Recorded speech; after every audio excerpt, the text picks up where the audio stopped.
Alrighty. So the TED Talk I decided to do my assignment number 3 on is titled The Billion Dollar Campaign to Electrify Transport by Monica Araya.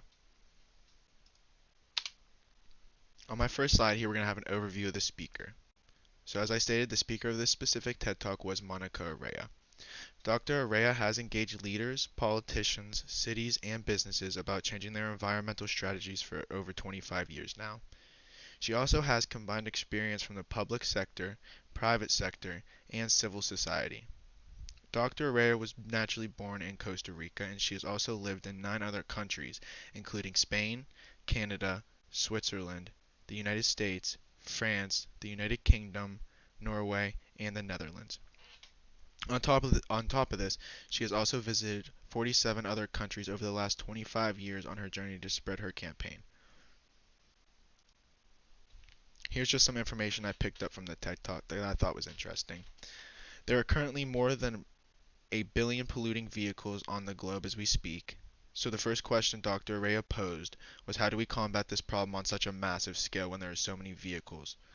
Dr. Araya's first solution is that we all must work together as one to combat this problem. The citizens must become empowered to play their role. And first and foremost, politicians need stricter policies to regulate emissions or nothing will start to change.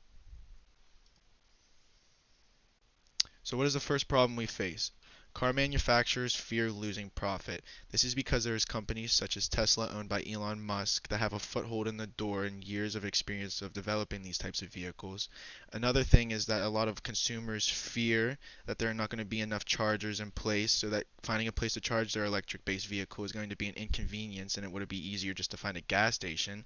And also in that similar area, people are afraid of running out of electric charge and not being able to just stop at a gas station and refuel their vehicles. But what happens if cities start to ban and not welcome heavy emission vehicles? Like I said, we the people must make the first change. Corporations are too scared, they're not going to take the first steps. And this is too big of a project for a single organization to handle, as I stated previously. So what do we do about that? There's currently a new establishment of a campaign called Drive Electric, which is comprised of over 70 different organizations. And currently the campaign has been focusing on the European Board of Emissions, and they are having some small success persuading the board to propose a ban of emission-based vehicles in the country of Europe by the year of 2035.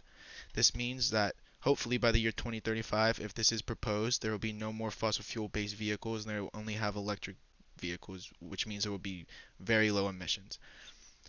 Progress is also happening all around the world, not just in Europe, even in small countries, even if it isn't making headlines or isn't being noted. And the main goal of this campaign is to set a timeline to reduce our emissions output by, not to completely get rid of them, but to start the reduction and start this change, to hopefully eventually reach zero emission output from vehicles. So, thing I thought that was interesting about the campaign is instead of setting a single deadline for all of emission-based vehicles, they want to kind of stagger it to make the transition a bit easier and more smooth.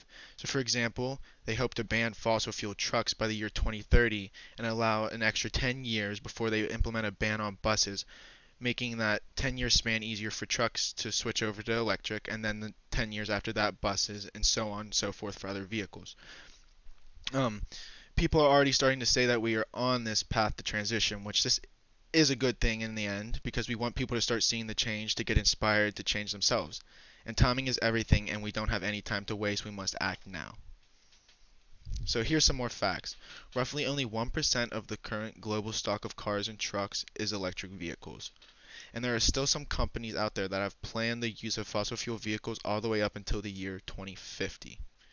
The Drive Electric campaign is on the route to accelerate the swap to electric vehicles by over 20 years, which is honestly a very impressive time reduction in what we are hoping to do for emissions.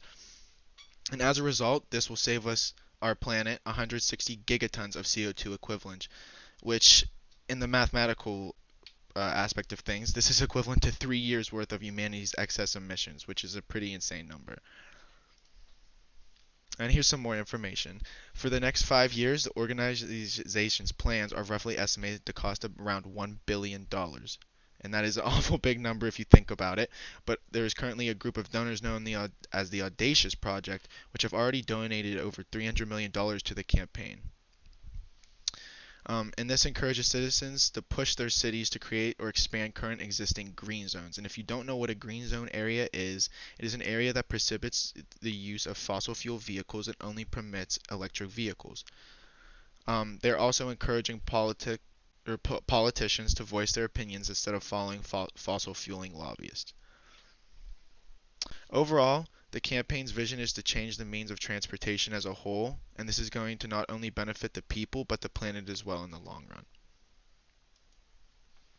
So here are the three questions I posed at the end of this TED Talk. My first question is it reasonable to say that electric drive campaign goals are going to be reached in the estimated allotted time that is predicted? Personally, I feel like they are on a pretty good track already. So, I mean, I guess only time will tell what is going to happen, but like I said, currently is what is Dr. Rea has stated in the TED Talk. I think they have a pretty strong plan, and over the next couple years, as long as it goes all well as what they have planned, that they're going to have a successful future. And for my second question, it is what happens if one country turns away the idea? Could that start a spook and make other countries scared of the change as well? So basically what I mean here is what if a third world country that does not have the means of financial support to make these types of changes frays away from the idea and says it's okay and it is just cheaper for us to stay using fossil fuel vehicles even though they acknowledge that they're hurting the environment? Could this potentially start a spark and inspire other countries to follow along and say, yeah, we don't want to make the change as well? Who knows? And for my third question, I said, what do you think the outcome will be if there is no change? Dr. Ray has stated that if we are still in the same conditions by the year 2050, things are not going to be looking good for our environment. Thank you for listening. I hope you enjoyed my presentation. Another thing I wanted to add is that my family is currently in support of this campaign. My dad is an immigrant from Europe, and he has always been a very strong believer of reducing our emissions. So my parents are both owners of electric vehicles. They both have Teslas. Um, and something I thought I'd throw in there is a lot of people out there say the same things that I brought up as problems earlier in the presentation, that people are worried that they're going to run out of charge and they won't be able to find a charger, so it's going to inconvenience them. And to touch on that, I mean, a typical person's daily commute isn't going to be above 300 to 350 miles, which is a typical range on a battery in a vehicle like that.